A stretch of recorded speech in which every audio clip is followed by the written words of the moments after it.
Hello friends, welcome to my new blog. आप सभी को राधे कृष्णा। आई होप आप लोग अच्छे होंगे, स्वस्थ होंगे। सुबह हो गई है, मैं भी आ गई। देखा कि मौसम थोड़ा ख़राब था, जैसे कि लग रहा था बारिश होगा। वैसे तो पता नहीं बारिश होगा कि नहीं है, तो मुझे नहीं पता, पर बारिश हो जाती तो बहुत अच्छा होता, क्योंकि गर्मी बहुत ज़्यादा है। मैं भी आ गई ब्रश करके, नहा धो के अपने लड्डू को भी स्नान कराने। मैंने जल लाया हुआ है, जल में तुलसी डाल करके मैंने अपने लड्डू को नहला दिया। नहलाने के बाद उनके शरीर को पोंछकर उन्हें कपड़े पहनाकर वैजंती माला, तुलसी माला और माथे पे चंदन लगाकर, सिर पे मुकुट सजाकर उनको उनके सिंहासन पर बैठा दिया और उनके हाथों में बांसुरी और तुलसी दल भी मैंने रख दिया है।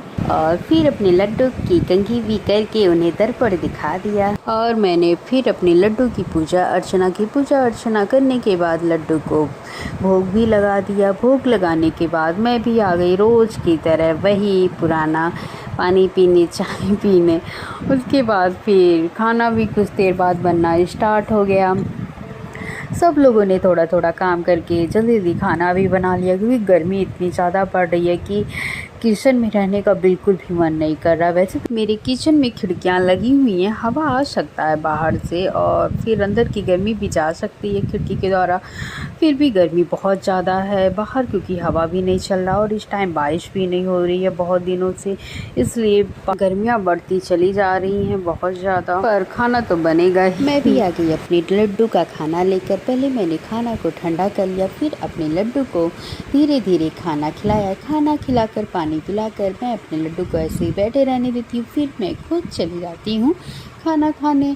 अब घड़ी में 12 भी बज चुका था। मैं आ गई अपने लड्डू को सुलाने। अपने लड्डू को सुलाने से पहले मैं उन्हें पानी ज़रूर पिलाती हूँ। पानी पिलाकर श्रृंगार को उतार कर फिर मैंने लोरियाँ गाई और अपने लड्डू को सुला दिया।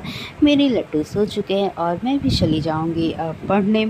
वैसे भी मुझे थोड़े से अपने कपड़े भी फोल्ड करके रखने थे, क्योंकि बाहर गई थी तो फिर मैंने उसे फोल्ड करके नहीं रख पाया था। अब मैं थोड़े से कपड़े फोल्ड करके फिर मैं कुछ देर के लिए पढ़ने बैठ जाऊँगी। वैसे तो भैया कह रहा है कि मूवी लगा दे, चलो मूवी देख लिया जाए। और देखती हूँ अभी अगर टाइम मिलेगा तो थोड़ा मूवी भी देख लूँगी। और इधर फिर ये सब करते करते टाइम बीत गया, पता ही नहीं चला और शाम के 4 बज चुके थे। मैं आ गई अपने लड्डू को जगाने।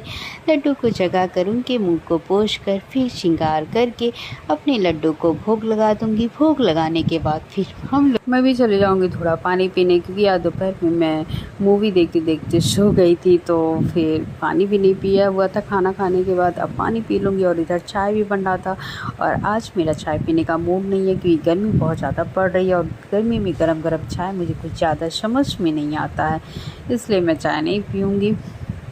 और शाम भी हो रही थी धीरे धीरे। हम लोग चले गए बरामदे में बैठे दिन भर, क्योंकि दिन भर हम लोग रूम में ही बंद रहते हैं और कूलर, एसी, फ़ैन ये सब का ही हवा मिलता है। तो सोचा शाम हो गई है तो थोड़ा बाहर का भी हवा लिया जाए, जो प्रकृति द्वारा मिल रहा था। पर वैसे तो हवा ज़्यादा तेज़ नहीं चल रही थी, बहुत हल्के हल्के ही चल रहे थे। और इधर शाम भी हो गया, बहन आ गई पूजा अर्चना करने।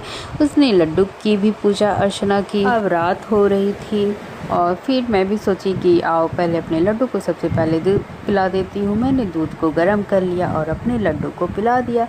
कुछ देर बाद मैं अपने लड्डू को पानी पिलाकर उनके श्रृंगार को उतार कर, और रात में मैं अपने लड्डू के मुँह पोंछ कर ही उन्हें सुलाती हूँ। मुँह पोंछ कर फिर मैंने अपने लड्डू को सुला दिया और मैं खुद भी चली गई खाना खाने, क्योंकि सब लोग खाना खा रहे थे तो मैं भी सोची मैं भी खा लेती हूँ। खाना खाने के बाद फिर हम लोग चले गए सोने। आप सभी को अगर ये मेरा ब्लॉग अच्छा लगा हो तो प्लीज़ लाइक, सब्सक्राइब, शेयर और कमेंट करना मत भूलिएगा। आप सभी को राधे कृष्णा और शुभ रात्रि।